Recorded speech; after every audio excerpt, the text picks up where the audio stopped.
My high school sweetheart left me to have fun in college and expected me to wait for him. We'd been together since junior year. Everyone called us the couple most likely to get married. We had matching promise rings, a shared Pinterest board for our future apartment, the whole thing. When he got accepted to state, I stayed local for nursing school because the program was better. And honestly, I didn't want to follow him around. 6 months into freshman year, he FaceTimed me at 2 a.m. on a Thursday. I could hear music in the background and people laughing. "Hey, I need to talk to you about something," he said, not quite looking at the camera. My heart started racing. "Okay, I've been thinking a lot and I need to be honest with you." He was staring at his dorm ceiling. "I love you. You know I love you, but I can't do long distance like this." I felt my stomach drop. "What are you saying?" "I'm saying we should take a break, just for college. Then after we graduate, we'll get back together and do the whole marriage thing. But right now, I need to experience college, you know." I couldn't believe what I was hearing. Experience college? You mean sleep with other people? He had the audacity to look relieved that I understood. "Exactly. I knew you'd get it. We're so young and I don't want to have regrets later. This way, we both get to live a little. And then we come back to each other with no what-ifs. We both get to live." "We both get to live," I repeated. "Is there someone else right now?"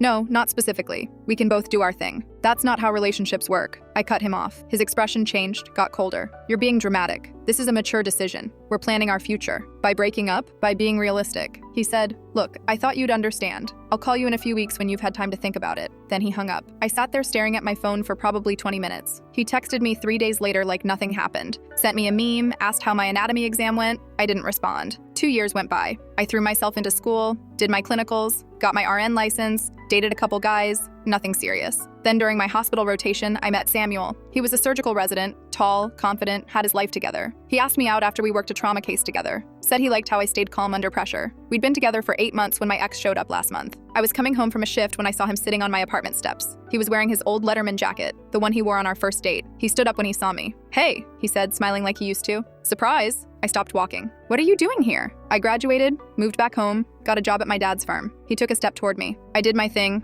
had my experiences, and now I'm ready. Ready for what? For us? For real this time? I stared at him. "That's great," I said slowly. "I'm actually engaged." The smile dropped off his face. "What?" "I'm engaged. Getting married in 6 months." "To who?" His voice cracked a little. "His name's Samuel. We met at the hospital. He's a surgeon." He started stammering. "But wait, we were supposed to end up together. That was the plan. I thought you'd wait." I pulled my keys out of my bag. "You said you didn't want to limit your options." "Neither did I. Mine just happened to be better." "You're seriously going to throw away everything we had?" "You threw it away 2 years ago when you called me dramatic for wanting you to be faithful." "That's not—" "I was protecting our future." "No," I said, walking past him to my door. "You were protecting your freedom to sleep around and now you're upset that I moved on." He grabbed my arm and I could feel him trembling. "I've been having thoughts, bad thoughts, about hurting myself." My chest tightened. "I saw your engagement announcement and something in my brain just broke. I felt my nursing training kick in." "Have you told anyone?" "I told my therapist yesterday. She said I need to tell you because part of my brain thinks if you know how bad I'm doing, you'll save me." He was crying. "But I know that's not fair. I know it's manipulative. That's why I'm telling you the truth. I came here to say goodbye, but also hoping you'd stop me." He backed toward his car. "I'm checking myself into inpatient tonight. I just needed you to know this isn't your fault." He got in his car. I saw a duffel bag in the passenger seat already packed. He started the engine. I stepped toward the car. "Wait." He shifted into reverse. I ran forward and grabbed the door handle. He looked at me through the window, and I saw something in his eyes that made my blood run cold. The duffel bag in his passenger seat wasn't clothes. It was rope and a bottle of pills, and printed copies of my engagement photos with red X's drawn through Samuel's face. My hand was still on the door handle and I couldn't let go. My brain was screaming at me that something was very wrong, but my nursing instincts were louder. He was looking at me through the window and his expression wasn't desperation.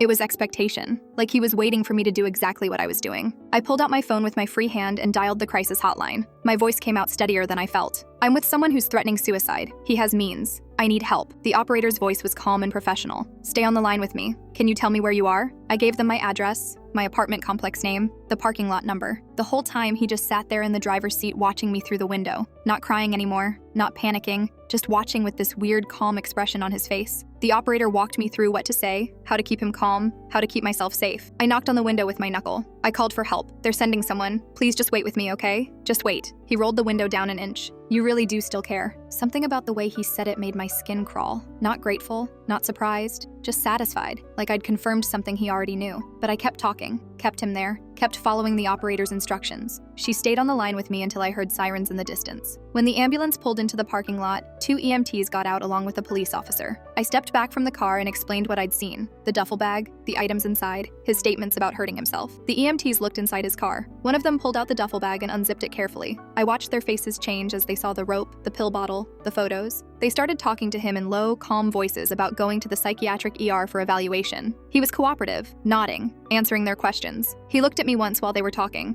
"I'll follow you there," I heard myself say, "just to make sure you get checked in okay." The operator had told me not to leave someone in crisis alone if I could help it. And despite everything screaming in my gut that something was wrong, I couldn't just walk away. So I got in my car and followed the ambulance to the hospital, my hands shaking on the steering wheel the entire drive. At the psychiatric ER, I sat in the waiting area while they did his intake assessment. Through the window, I could see his car in the parking lot where the EMTs had driven it. The duffel bag was still sitting in his passenger seat, visible through the window. He'd driven here with it, driven to a suicide crisis with his alleged suicide kit just sitting there visible for anyone to see. When the intake nurse came out to ask me questions about what I'd witnessed, I mentioned it. The bag is still in his car. If he was really planning to, wouldn't he have it with him? Or hidden somewhere? It just seems weird that it was sitting right there in the open. She looked at me for a long moment, her expression unreadable. Then she nodded and went back inside. I heard his voice through the door, muffled but clear enough, smooth and calm, not shaky at all. I was actually coming from therapy when the urge hit. My therapist can confirm. I saw Dr. Patricia Reeves right before this happened. The bag was for the gym. I just grabbed what was nearby when the thoughts got bad. I wasn't thinking clearly. The nurse came back out a few minutes later. "He's given us his therapist's contact information. We're going to keep him for 72-hour observation. Standard protocol." I nodded and left, but I couldn't sleep that night. I kept replaying the moment he'd shown me the duffel bag through the car window. The rope had been coiled perfectly, like it was positioned for display. The pill bottle was turned label out so you could read it clearly. My engagement photos were right on top, the red X's visible the second you looked inside. It was too perfect, too staged, like a movie prop, not a real crisis. At 3 a.m., I gave up on trying to sleep and grabbed my laptop. I Googled the therapist's name he'd mentioned during intake, Dr. Patricia Reeves. No results. I tried adding the city name. Nothing.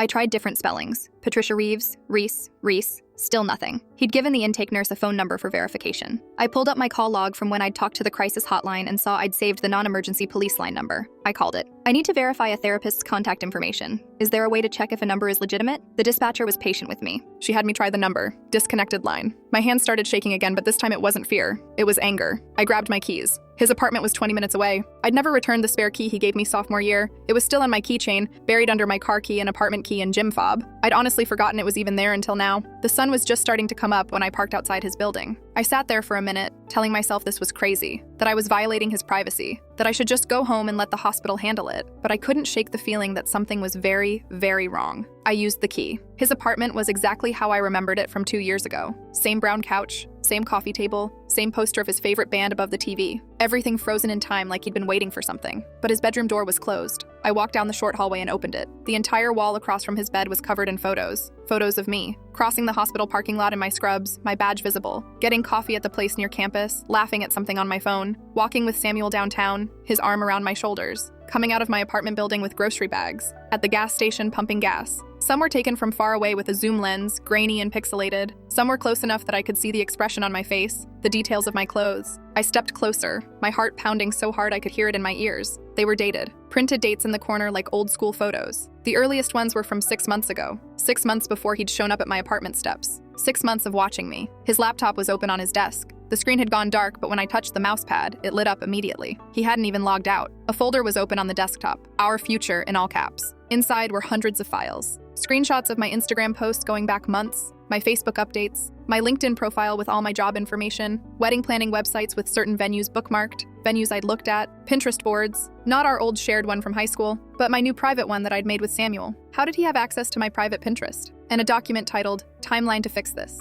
I clicked it. My vision actually blurred for a second when I started reading. Phase 1, re-establish contact through concern. Show up unannounced. Wear the Letterman jacket. She always loved that jacket. Make it feel nostalgic. Mention the job at Dad's firm to show stability. When she mentions engagement, act surprised but not angry. She needs to see I've matured. Checkmark next to it. Dated 2 weeks ago. Completed. Phase 2, create crisis that requires her involvement. Use her nursing training against her. She won't be able to walk away from someone in danger. Mention therapist to show I'm already getting help. Make sure she sees the bag. Make sure she calls for help. She needs to feel like she saved me. This bonds us again. Checkmark. Dated 2 days ago. Completed. Phase 3, demonstrate growth and therapy. Give fake therapist name. Patricia Reeves sounds trustworthy. They won't verify until Monday, and by then I'll be released. The story will be set. She'll think I'm getting real help. She'll feel invested in my recovery. In progress. No checkmark yet. Phase 4, remind her of our history. Start slow. Small texts about memories. Inside jokes only we would understand. Song lyrics from our songs. Make her remember what we had before Samuel. Not started. I scrolled down, my hands shaking so hard I could barely control the mouse. Phase 5. She realizes her mistake. External evidence that Samuel isn't right for her. Maybe he works too much. Maybe he doesn't understand her like I do. Plant seeds of doubt. Phase 6. Show her I've changed. New job, new apartment, new hobbies. Demonstrate that I'm the person she always wanted me to be. Phase 7. Remind her Samuel doesn't know her like I do. References to private moments. Things only I would remember. Inside jokes that predate him. Phase 8. External pressure forces hasty decisions that lead to regret. If they rush the wedding because of me, it proves they're insecure. Insecurity leads to mistakes. Mistakes lead to divorce. I kept scrolling, feeling sicker with every line. Phase 9. She starts to doubt her choice. Comparison is natural. She'll remember our history, our connection. Samuel is new. New doesn't last. Phase 10. She reaches out first. This is critical. I can't push. She has to come to me. Phase 11. First meeting after the crisis. Coffee somewhere neutral. I'm doing better. She's relieved. We talk like we used to. Phase 12. Casual hangouts. Just as friends. Samuel won't see the threat until it's too late. Phase 13. The moment. Something will happen. A fight with Samuel, a stressful day, a memory. She'll call me. We'll talk for hours like old times. Phase 14. She breaks off the engagement. I don't push her toward me. I just support her choice. Be patient. Phase 15 was at the very bottom. Wedding, ours. Small ceremony, just family. She'll want it simple after the stress of almost marrying the wrong person. Late summer, outdoor venue. She always wanted outdoor. Below that was another line, not numbered. If timeline fails at any point, return to phase 2. Crisis creates connection. Connection creates opportunity. I pulled out my phone and started taking pictures with shaking hands. The wall of photos first. I took dozens, capturing every angle. The laptop screen with the timeline visible. Each phase individually so I could read them later. My hands were trembling so badly some of the pictures came out blurry, but I kept taking them. Then I zoomed in on some of the photos on his wall, trying to figure out where they were taken from. That's when I saw it. The photos of me leaving my apartment, walking to my car, checking my mail. They weren't taken from the parking lot or the street. The angle was all wrong. Too high up, too direct. I zoomed in more on one where I was unlocking my apartment door. The angle was from across the hallway, from the stairwell window. He'd been inside my building, not just watching from outside, inside, standing in the stairwell directly across from my door, taking pictures through the window. How many times? How many days had he been there while I had no idea? I dropped my phone. It clattered onto his desk and the noise snapped me back to reality. I was in his apartment, alone. He was at the hospital, but they'd said 72 hours and it had already been almost 12. What if they let him out early? What if he came back and found me here? I grabbed my phone, checked that the photos had saved, and ran. I locked his apartment door behind me, but I didn't even remember walking down the stairs or through the parking lot. I just remember sitting in my driver's seat, gasping for air, my entire body shaking like I'd been dunked in ice water. I needed to see him, confront him, make him explain what the hell all of this was. I drove to the hospital, not even caring that I was still wearing yesterday's clothes and probably looked insane. The psychiatric intake nurse from last night was gone, replaced by someone new. She looked tired. I'm looking for someone who was admitted last night for suicidal ideation, I said. I was the one who brought him in. She checked her computer. He was released this morning. What? You said 72 hours. It's at the doctor's discretion based on assessment. He was responding really well to treatment. Very cooperative, calm, no signs of active suicidal ideation this morning. We can't keep people who don't meet criteria for involuntary hold. 48 hours. He'd been there less than 48 hours. I walked back to my car feeling numb. My phone rang. I looked at the caller ID. It was him. I answered. Hey, he sounded cheerful, almost energetic, like he'd just had the best sleep of his life. I was hoping you'd call. Well, I guess I called you, but you know what I mean. Where are you? Just got home, actually. They released me this morning, feeling so much better. I think that crisis was really a turning point for me, you know? Like I needed to hit rock bottom to start climbing back up. He paused and I could hear him smiling through the phone. I was thinking maybe we could meet up, talk about where we go from here. My throat was so tight I could barely speak. Where we go from here? Yeah, I mean, you saved me last night. That means something. That means we're not done, right? You wouldn't have followed the ambulance if you didn't still care. I closed my eyes. When I spoke, my voice was completely flat. I was at your apartment. The silence on the other end was complete, not even breathing sounds. I still have the key. I went inside. I saw the photos, all of them, every single one from the past 6 months. I saw your laptop. I read your timeline, every phase. The silence stretched out for so long I thought he'd hung up. Then he laughed. Not a nervous laugh, not an embarrassed laugh, a genuine, amused laugh like I'd just told him the funniest joke he'd ever heard. You still have your key, he said, and his voice was warm, affectionate. You came looking for me, went through my stuff. See? You're not over us either. You're just as invested as I am. I'm calling to tell you to stay away from me. No, you're not, he said it so confidently. You won't, because you're curious now. You want to know what phase 6 is. You want to know what happens next. You're insane. I'm committed. There's a difference. You used to love how committed I was, remember? How I never gave up on things? I hung up. My hands were shaking so hard I dropped my phone twice trying to block his number. But it didn't matter. The text started that same afternoon. Different numbers, every few hours like clockwork. Phase 6. Show her I've changed. Just that. Nothing else. 3 hours later, different number. Phase 7. Remind her Samuel doesn't know her like I do. Another 3 hours. Phase 8. External pressure forces hasty decisions that lead to regret. He was reading me his own timeline, sending it piece by piece like it was a story he was telling. I saved every single message, but I didn't respond. I knew that's what he wanted. Any response at all, even telling him to stop, would be engagement. Proof that I was paying attention to his story. By the third day, I had 12 blocked numbers and 17 messages. The messages were coming faster now, every 2 hours instead of 3. Phase 9, she starts to doubt her choice. Phase 10, she reaches out first. Samuel noticed I wasn't sleeping. I'd been staying up late, staring at my phone, jumping every time it buzzed. I had dark circles under my eyes, and I'd called in sick to work twice. When he asked what was wrong, I showed him everything. The photos I'd taken at the apartment, the wall of surveillance pictures, the timeline document with all 15 phases, the text messages that kept coming from new numbers. He went completely pale, like actually lost all the color in his face. He had to sit down. "We need to go to the police," he said. "Right now. This is stalking. This is harassment." "And tell them what? That my ex took pictures of me in public places? That he has a weird document on his personal laptop? That he's sending me text messages that are technically not threatening?" I pulled up one of the messages. "Look at them. Phase 6, show her I've changed." That's not a threat. It's barely even about me specifically. He has photos of you on his wall, in his private apartment that I broke into.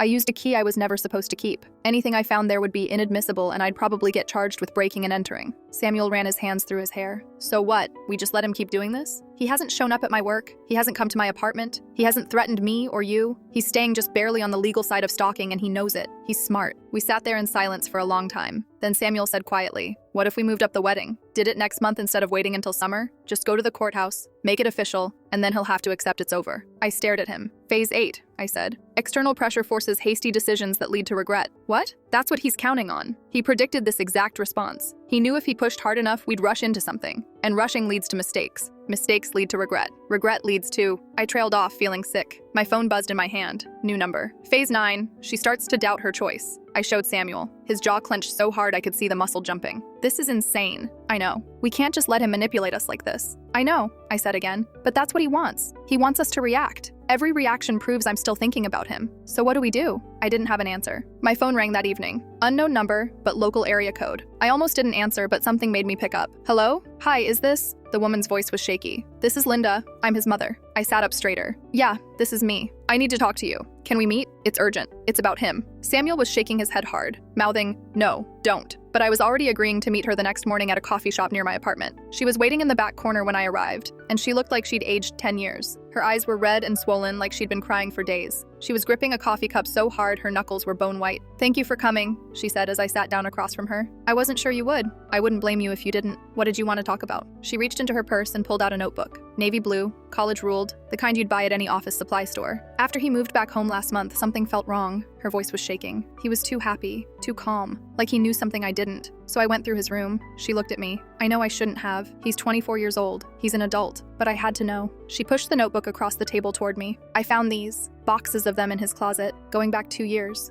I opened it carefully. The first page was dated from 3 months after our breakup. The entry was written like a diary. Neat handwriting, complete sentences. "Today we got coffee at our usual place. She ordered her vanilla latte with extra foam like always. She laughed at my joke about the barista's mustache, and I remembered all over again why I fell in love with her. I told her about my economics final, and she helped me study, making flashcards the way she always does. Some random couple tried to sit at our table, but she told them it was taken. She always protects our space, our time together." I looked up at his mother. "We didn't get coffee. We were broken up. I hadn't talked to him in months." "I know." Her voice cracked. "Keep reading." I flipped through the pages, my hands starting to shake. Entry after entry, describing dates we never had, conversations that never happened, movie nights and study sessions and walks in the park. "Watched our show tonight. She fell asleep on my shoulder during the 3rd episode. Her hair smells like coconut. Helped her pick out her clinical uniform. She looked so professional. So proud of her. She brought me soup when I had the flu. Homemade, the way her mom makes it. She took care of me all day. All of it fiction. Complete fantasy. But written in past tense. Like memories. Like things that had actually happened. He's been living in a complete fantasy," his mother whispered, "for 2 years. In his mind, you two never broke up. Everything that happened after that phone call, your life, your nursing career, Samuel, the engagement, it's just some kind of temporary obstacle that he has to fix." I felt cold all over, like someone had dumped ice water down my spine. She pulled out another notebook, this one newer. "This one's from last month, 3 weeks ago exactly." I opened it to a page she'd bookmarked with a torn piece of paper. "Saw her engagement announcement today on Facebook. Phase 1 begins tomorrow. She thinks she's happy, but she doesn't know what happiness is anymore. That man doesn't know her. Doesn't know she hates when people are late, or that she picks the marshmallows out of Lucky Charms, or that she cries at dog movies. I'll remind her who she really is.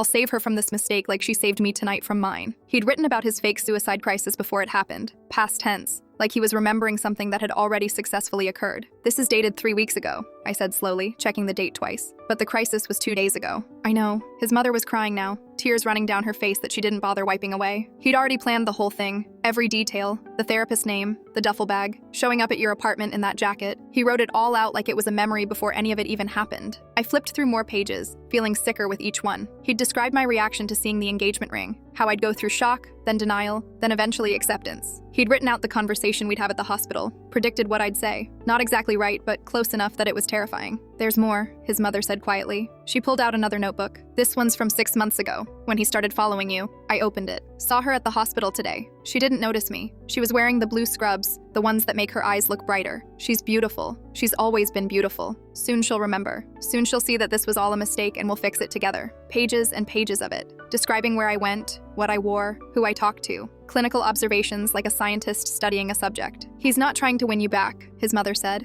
and her voice was hollow, empty. He genuinely believes you never left, that you're still together and you just got temporarily confused. Everything he's doing, the timeline, the photos, all of it, he thinks he's fixing a mistake, not starting over from scratch. He thinks you're still his girlfriend, and some part of you just needs to remember that. I thought about the timeline on his laptop, 15 carefully planned phases leading to our wedding. Samuel isn't his rival, I said quietly. In his mind, Samuel is just an obstacle, a temporary problem that will naturally disappear when the story reaches its correct ending. His mother nodded, wiping her eyes. I tried to talk to him about getting help, real help, not whatever fake therapy he's been pretending to go to, but he said he already has a therapist, and he's handling everything, and I'm the one who needs to stop worrying so much. She grabbed my hand across the table. Please be careful. I don't think he'd hurt you. I really don't. But I don't think he's living in reality either, and I don't know what happens when reality finally breaks through. I drove home in a daze, her words echoing in my head. Samuel was waiting at my apartment. He took one look at my face and pulled me inside. I told him everything his mother had said, showed him the photos I'd taken of the notebook entries on my phone. 2 years, I said. He's been living in a fantasy world for 2 years where we never broke up. We sat there on my couch in silence for a long time. Then I made a decision. I grabbed my phone and downloaded one of those apps that gives you temporary numbers, created a new one that wouldn't be traced back to my real number. I texted him. You're right, we need to talk. Meet me at our old spot tomorrow at 8 p.m. Our old spot. The park bench by the lake where we used to go after school, where he'd first told me he loved me. The response came in less than 30 seconds. I knew you'd remember. Phase 10. She reaches out first. We're almost there, babe. We're so close to fixing everything. I screenshotted it. My hands were completely steady now. Samuel looked at me. What are you doing? Ending this, I said. On my terms. The next day felt like it took forever. I went to work, did my shift, came home, normal routine, but my heart was racing the entire time. That evening, Samuel and I didn't go to the park. Instead, we set up my laptop in my living room, positioned so the window was visible in the background. I recorded a video. Samuel sat next to me in the frame, his hand holding mine so it was clearly visible, the engagement ring practically glowing under the lamplight. I looked directly into the camera lens. I know you're at the park right now waiting for me. I'm not coming. I'm never coming. So I need you to hear this, and I need you to really understand it. I took a breath. There is no phase 10. There is no phase 15. There is no timeline, and there is no us. There hasn't been an us for 2 years. I don't love you. I don't think about you. I don't miss you. You are not the main character in my story. You're not in my story at all anymore. This fantasy you've built, this whole alternate reality where we never broke up, it isn't real. It never was real. Samuel leaned forward. If you contact her again, if you send one more text, show up one more time, take one more picture, we're showing everyone those notebooks. Your family, your employer, everyone you know. They'll all see exactly what you've been doing, exactly how you've been living. I added, my voice firm, get help, real help, not made-up therapists and fake check-ins. But leave me alone. This is the last time I'm asking.